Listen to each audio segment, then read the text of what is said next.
শুভ শারদিয়া সবাইকে। আজকে লাবড়া বানাবো। লাবড়া হচ্ছে দুর্গাপুজোর 5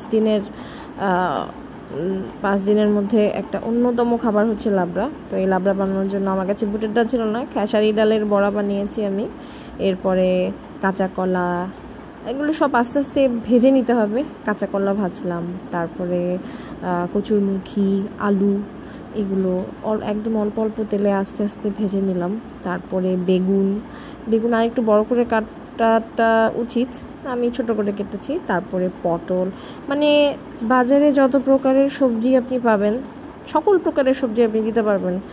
যেমন বরবটি দিলাম আমি, কাঁকরোল, হ্যাঁ, মানে বাজারে সেদিন যা যা সবজি ছিল সে সকল সবজি দেওয়া হয়েছে। এরপরে সরিষার তেল, 5 ফোড়ন, শুকনো মরিচ, দারচিনি, এলাচ, তারপর কাঁচামরিচ, এগুলোর ফোড়ন দিয়ে আস্তে আস্তে নাড়াতে হবে। শুকনো মরিচগুলো মাঝখান থেকে কেটে দিতে হবে যাতে না ফুটে। এরপর মিষ্টি কুমড়া, তেজপাতা দিতে আমি ভুলে গেছিলাম। এরপর তেজপাতা, বাঁধাকপিও দিয়েছি, কারণ বাঁধাকপিও পেয়েছি। ফুলকপি পাইনি, ফুলকপি পেলে ফুলকপিও দিতাম। এরপরে আদা বাটা দিলাম। আদা বাটা সবসময় খেয়াল রাখতে হবে, সবজিগুলো সবজির জলেই হচ্ছে সেদ্ধ হবে।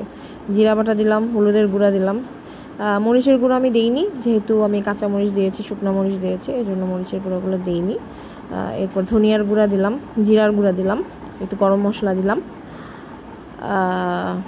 এটা হচ্ছে বাদাম বাটা, কাজু বাদাম বাটা দিয়েছিলাম। এরপরে একটু ঘরে লাউ পাতা ছিল, ওটাও দিয়ে দিয়েছি।